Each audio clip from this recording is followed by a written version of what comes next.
Assalamualaikum warahmatullahi wabarakatuh dan salam sejahtera. Apa khabar semua warga sekolah yang hebat dan penuh semangat? Kami kembali bersama anda secara langsung dalam TV PSS edisi khas Karnival Pendidikan Negeri Kelantan Peringkat Antarabangsa 2025 di sektor sumber dan teknologi pendidikan Kelantan. Di sini terdapat pelbagai aktiviti menarik dan interaktif yang pastinya membuka minda anda kepada dunia teknologi dan pendidikan masa hadapan. Namun, hari ini kita akan memfokuskan kepada satu pameran yang amat menyeronokkan. Tak tahu apakah aktiviti yang boleh buat pelajar leka? Tapi sebenarnya penuh dengan ilmu. Jom ikut kami sebab kita akan bawa anda terus ke lokasi di mana teknologi bertemu kreativiti.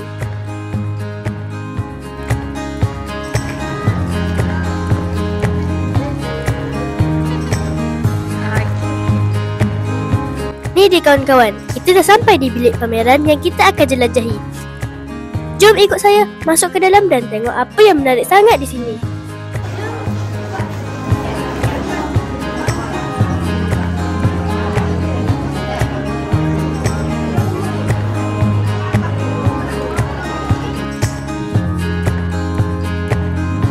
Saya Rana Tustana dari Sekolah Kebangsaan Melor ingin menambahkan teknologi perangkat Google untuk soalan saya.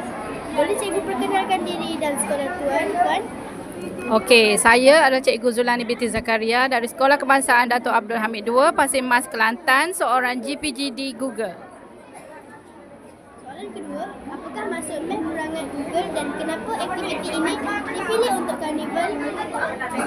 Okey, map perangai Google ni adalah merujuk kepada peningkatan kompetensi digital guru-guru dalam menggunakan pelantar delima, khususnya aplikasi Google.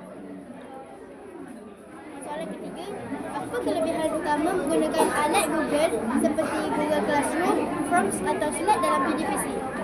Okey, kelebihan dia memang banyaklah. Okey, alat-alat Google ni untuk kita buat slide ke apa semua ada. Okey, sama seperti aplikasi-aplikasi lain yang diperkenalkan lah. Dan akhir sekali, apa cabaran yang dihadapi oleh guru ketika mula menggunakan teknologi Google dalam PDPC?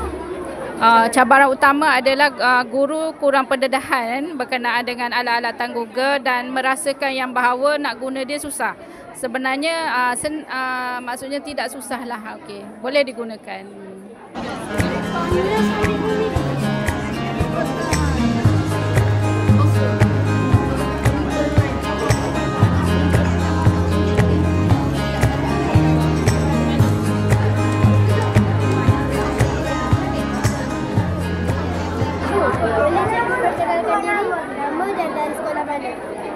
Assalamualaikum, nama saya Cikgu Dahlia binti Mat Yusof, PKM SK Kuk Pasir.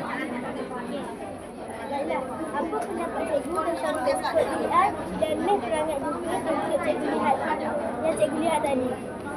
Oh, untuk ni saya tengok sangat berguna untuk anak-anak saya, anak-anak SK Kuk Pasir belajar coding.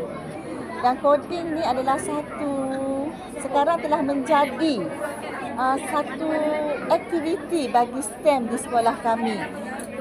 Kalau di sekolah terhad, yang terpilih untuk belajar sangat terhad sebab kita mempunyai kelengkapan yang sedikit. Tapi bila datang sini, saya rasa anak-anak murid saya lebih terbuka, lebih banyak dan diajar oleh mereka-mereka yang saya rasa lebih pakar daripada cikgu sekolah saya. Dan kami cikgu-cikgu pun berpeluang untuk belajar dengan jurulatih yang ada di sini. Sama-sama pula. Kenalkan diri anda. Nama saya Muhammad Faizul Yahya bin Nordin dari sekolah SK Kuk Pasir. Nama saya Wan Muhammad Adam Fizi bin Wan Muhammad Rasidi dari sekolah SK Kuk Pasir. Apakah perasaan anda selepas menggunakan Facebook VR sebentar tadi? Sedap. Best. Best. Ha kawan-kawan, menarik tak pameran tadi? Sampai sini saja TVBSS edisi khas untuk kali ini. Sehingga bertemu lagi. Bye.